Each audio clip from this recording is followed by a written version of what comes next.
ज्ञान के अधिष्ठात्री वीणा पाणिनी मां शारदे को नमन करता हूँ। स्वागत। नमन करना चाहता हूँ अपनी आध्यात्मिक सांस्कृतिक विरासत को अपने आप में समेटे हुए महोली की पावन धरती, और नमन करना चाहता हूँ यहाँ के दिव्य श्रोता जो कविता को सुनते नहीं सिर्फ जीते हैं। बंधुओं, पूज्य अभयानंद सरस्वती जी महाराज जी की पावन धरती है, मैं उनको नमन करना चाहता हूँ। हमारे साहित्य के आदरणीय राम प्रसाद अकेला जी की धरती है, मैं नमन करता हूँ, प्रणाम करना चाहता हूँ। चार पंक्तियों के माध्यम से आपके हृदय पर दस्तक देने का प्रयास करना चाहता हूँ कि धर्म अधर्म में भेद है क्या, यह शास्त्र में बतलाता है। धर्म अधर्म में भेद है क्या, यह शास्त्र में बतलाता है। और जय जयकार सदा होती जो राम भक्त कहलाता। धर्म अधर्म में भेद है क्या, यह शास्त्र में बतलाता है। और जय जयकार सदा होती जो राम भक्त कहलाता है। और अहंकार है असुर मार्ग, या बुद्धि भ्रष्ट कर देता है।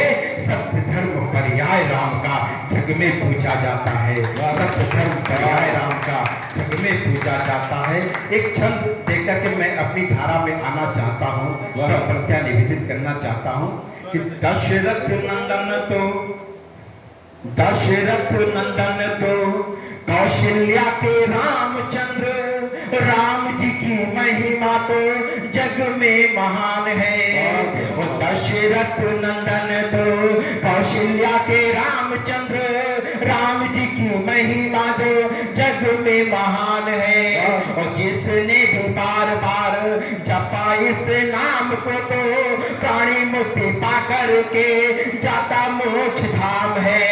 प्राणी मुक्ति पा करके जाता मोक्ष धाम है। तो ही में है जिनके ही बसे सिया संग्राम, ऐसे भक्त शिरोमणि वीर हनुमान है। ऐसे भक्त शिरोमणि वीर हनुमान है। और शाश्वत सनातन ये कथा है नारायण की, जिसका कथानक ही राम राम राम है।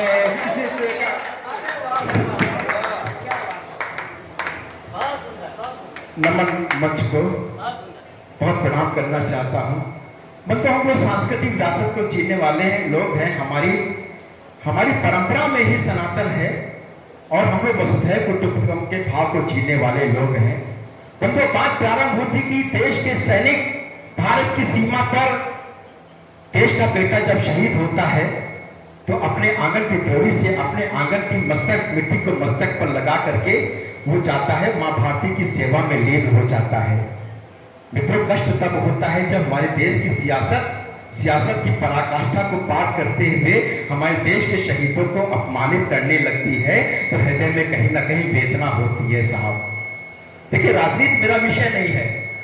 मैं ये नहीं कहता आपको जो करना आप करें, वो आपका विषय है, मेरा विषय नहीं है। लेकिन मेरा विषय ये जरूर है कि हमारे देश के शहीदों को, हमारे देश के महापुरुषों को उस व्यक्ति के साथ कभी तौला नहीं जाना चाहिए जो कहीं ना कहीं मां भारती को खंडित करने के लिए जिम्मेदार होता है।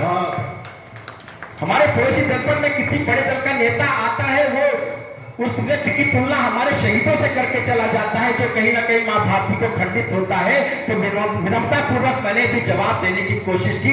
तब मैं चार पंक्तियां पढ़ना चाहता हूं, और किन संस्कारों के लोग हैं मैं उनको नमन करता हुआ अपनी बात को प्रारंभ करना चाहता हूं। साहब कि सिसोदिया वंशी रक्त का प्रवाह जन्मेता देशभक्ति वाले कीर्तिमान को नमन है।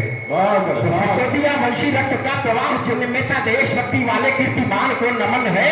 आरावली घाटी में जो रोटी घास की दिखाए उस महाबली स्वाभिमान को नमन है। तो मुगलिया शासन को रहा ललकारता जो हड्डी खाती वाले प्रतिमान को नमन है। उससे तक पे हो सवार किया हमारे परिवार महाराणा वालियान वान को नमन है। महाराणा वालियान वान को नमन है।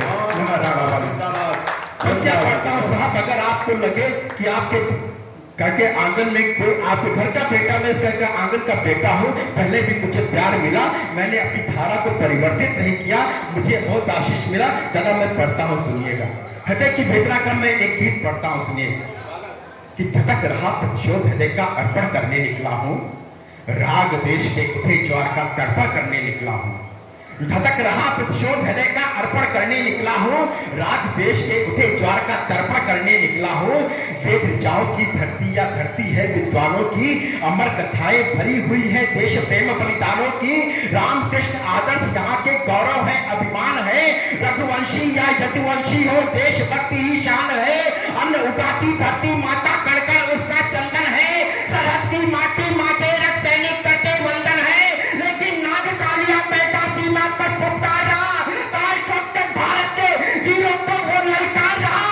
भारत के सैनिक सीमा पर महाकाल अनुमानित है, उनका वक्त तीर जोड़ी से लिखते के शहीद है। भारत के सैनिक सीमा पर महाकाल से लिखते के शहीद हैं। सत्य छद्म के महासमर में दर्पण लेकर निकला हो, राग देश के उठे ज्वार का तर्पण करने निकला हो, राग देश के उठे ज्वार का तर्पण करने निकला हो। बंधुओं, हम किन संस्कारों को पूजने वाले लोग हैं, एक छंद देता हूं, अगर कहीं उनके संस्कारों का बखान हो जाए तो तालियां कमजोर ना करेगा, मेरा उत्साह बढ़ाए रखिएगा।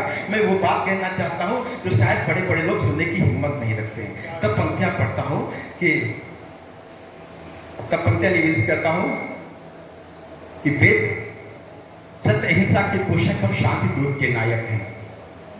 अपूर्व भैया, सत्य अहिंसा के पोषक हम शांति दूत के नायक हैं। सारी वसुधा है कुटुंबकम सर्वपंथ परिचायक है। सदियों तक लुटवाया भारत जाफर और जयचंदों ने, सदियों तक लुटवाया भारत जाफर और जयचंदों ने। विचलित भाव न देखा फिर भी भारत मां के बंदों ने। जिन्ना को आदर्श मानकर कटता अंगीकार है, जिन्ना को आदर्श मानकर कटता अंगीकार है।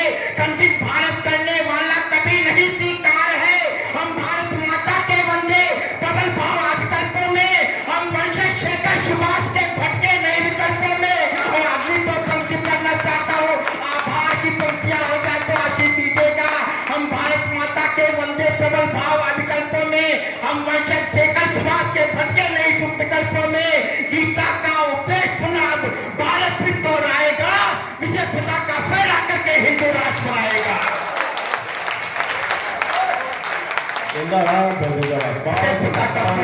हिंदू राष्ट्र बनाएगा। निज सर्वस्व शीश धरती पर अर्पण करने निकला हूँ, राग देश के उठे ज्वार का तर्पण, राग देश के उठे राग का तर्पण करने निकला हूँ। राष्ट्र यज्ञ में माता के सुत एक एक कर होम हुए के, इस छंद में अगर आप समझ जाइएगा तो मुझे आशीष दीजिएगा कि राष्ट्र यज्ञ में माता के सुत एक एक कर होम हुए। झुके कभी मत राष्ट्र पताका बेटे फिर वो व्योम हुए। राष्ट्र वेदना गहरी इतनी शब्द शब्द तक रंजित है, हृदय तीर गहराती है जब आतंकी यदि वंचित है। अनन हुआ निज राष्ट्र का आस्वाद के है पहरे, राजनीति से काम मिले हैं भारत माता को कह रहे। सदा राम से दूर रहे जो राम धाम के है बाधक, दूर न हो सत्ता सुख से अब सिखे राम के वो साधक। भारत टुकड़े करने वाले हैं जिनके आदर्शों में, राष्ट्रवाद फिर कैसे दिखता उनके हृदय स्पर्शों में, राष्ट्रवाद फिर कैसे दिखता उनके हित स्पर्शों में। निज सर्वस्व शीश धरती पर अर्पण करने निकला हूँ, राग देश के उठे ज्वार का तर्पण करने निकला हूँ, राग देश के उठे ज्वार का तर्पण करने निकला। बंधुओं, दो छंद पढ़ने की मैं अनुमति मांगता हूँ। कवि का धर्म समस्याएं खड़ा करना नहीं, एक निदान का भी उसका धर्म होता है। मैंने कहा जब धर्म पर आघात हुआ है, किसी ना किसी रूप में कोई आया है और अधर्मियों को सबक सिखाया है।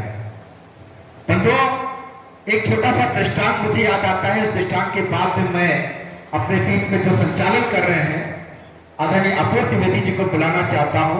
वो जो शौर्य के सशक्त हस्ताक्षर हैं साहब। मैं एक दृष्टांत याद करता हूं कि लाल किले की प्राचीर से एक बार कवि सम्मेलन होना था। दिनकर जी और जवाहरलाल नेहरू जी दोनों उस कार्यक्रम में थे। दिनकर जी को अध्यक्षता करनी थी, जवाहरलाल नेहरू मुख्य वक्ता के रूप में थे। लाल किले की प्राचीर पर दोनों महापुरुष चढ़ रहे थे। इतने में क्या हुआ कि जवाहरलाल नेहरू जी लड़खड़ा गए, पीछे पीछे दिनकर जी थे, उन्होंने उनको संभाल लिया। तो जवाहरलाल नेहरू जी ने कहा कि दिनकर जी अगर आज आप ना होते तो मैं तो शायद गिर जाता। तो दिनकर जी ने जो जवाब दिया, उस जवाब के बाद में आपकी तालियां उठे, कवि को आमंत्रित करें। फिर दिनकर जी ने जवाब दिया कि महाशय, जब जब इस देश की राजनीति लड़खड़ाई है तब तक साहित्यकार ने उसे आगे आके संभाला है। तो मैं 4 पंक्तियां पढ़ना चाहता हूं। बड़े कवि जलालाबादी साहब हुए, उनकी 4 पंक्तियां कि प्रवाहित शांत नद में विष को घोल देती है, मिले कंचन तुला तो ईमान तक को तोड़ देती है। और आपकी तालियों का घनत्व बढ़े कि प्रवाहित शांत नद में विष को घोल देती है, मिले कंचन तुला तो ईमान तक को तोड़ देती है। और विदेशी आंधियां जब द्वार पर दस्तक लगाती है, यही के लोग आगे बढ़कर सैकड़ों को खोल देते हैं, यही के लोग आगे बढ़कर सैकड़ों को खोल देते हैं।